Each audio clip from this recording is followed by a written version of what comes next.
Assalamualaikum warahmatullahi wabarakatuh. Kembali lagi di channel Latazan ID, tempat media kisah Islami dan para wali.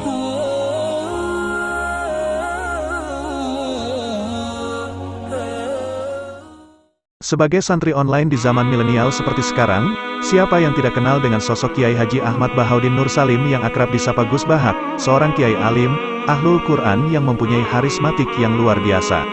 Sebelum lanjut, silakan like dan subscribe video ini agar kami lebih bersemangat memberi konten-konten Islami lainnya. Gus Bahak lahir pada tahun 1970 di Rembang. Beliau adalah putra Kiai Nur Salim, pengasuh pesantren Al-Quran di Kragan Narukan, Rembang.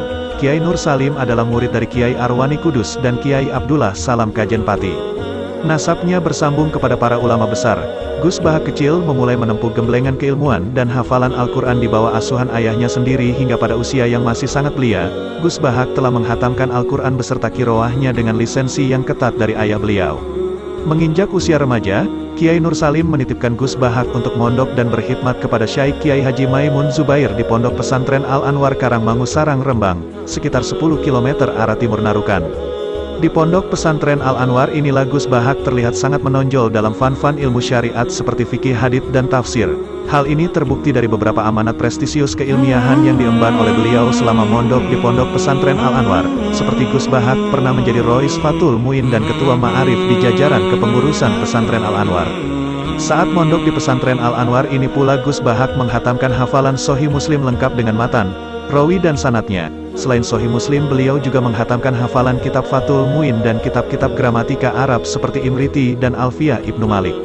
Menurut sebuah riwayat, dari sekian banyak hafalan beliau tersebut menjadikan beliau sebagai santri pertama Pondok Pesantren Al-Anwar yang memegang rekor hafalan terbanyak di era beliau.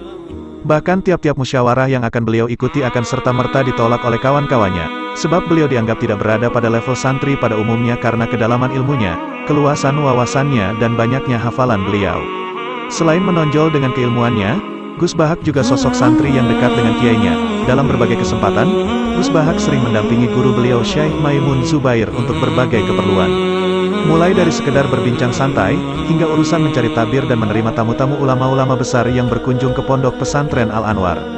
Hingga beliau dijuluki sebagai santri kesayangan Syaikh Maimun Zubair. Pernah pada suatu ketika beliau dipanggil untuk mencarikan tabir tentang suatu persoalan oleh Syaikh Maimun Zubair. Karena saking cepatnya tabir itu ditemukan tanpa membuka dahulu referensi kitab yang dimaksud, hingga Syaikh Maimun Zubair pun terharu dan ngendikan, "Iyo hak, kowe pancen cerdas tenan. Iya hak, kamu memang benar-benar cerdas." Selain itu Gus Bahak juga kerap dijadikan contoh teladan oleh Syaikh Maimun Zubair saat memberikan mawais di berbagai kesempatan tentang profil santri ideal. Santri tenan iku yo koyo Bahak iku. Santri yang sebenarnya itu ya seperti Bahak itu, begitu kurang lebih ngendikan Syaikh Maimun Zubair.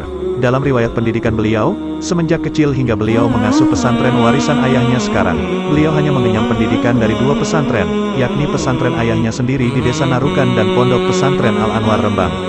Pernah suatu ketika ayahnya menawarkan kepada beliau untuk mondok di Rusyoifah atau Yaman, namun beliau lebih memilih untuk tetap di Indonesia, berkhidmat kepada alma maternya Madrasah Ghazaliyah Syafi'iyah Pondok Pesantren Al-Anwar dan pesantrennya sendiri LP3IA. Karena kecerdasannya, Gus Bahak pernah ditawari gelar Doktor Honoris Causa dari Universitas Islam Indonesia, namun Gus Bahak tidak berkenan. Dalam jagat tafsir Al-Quran di Indonesia, Gus Bahak termasuk pendatang baru dan satu-satunya dari jajaran Dewan Tafsir Nasional yang berlatar belakang pendidikan non-formal dan non-gelar. Meski demikian, kealiman dan penguasaan keilmuan Gus Bahak sangat diakui oleh para ahli tafsir nasional hingga pada suatu kesempatan pernah diungkapkan oleh Profesor Quraisy Shihab bahwa kedudukan Gus Bahak di Dewan Tafsir Nasional selain sebagai mufasir juga sebagai mufasir fakih karena penguasaan beliau pada ayat-ayat ahkam yang terkandung dalam Al-Quran. Setiap kali Lajnah menggarap tafsir dan mushaf Al-Quran, posisi beliau selalu di dua keahlian, yakni sebagai mufasir seperti anggota Lajnah yang lain juga sebagai fakihul Quran yang mempunyai tugas khusus mengurai kandungan fikih dalam ayat-ayat ahkam Al-Quran. Itulah sedikit biografi tentang Gus Bahak atau Kiai Haji Bahaudin Nur Salim. Semoga bermanfaat. Jangan lupa dukung channel Latazan ID dengan like dan subscribe serta share jika video ini bermanfaat. Assalamualaikum warahmatullahi wabarakatuh.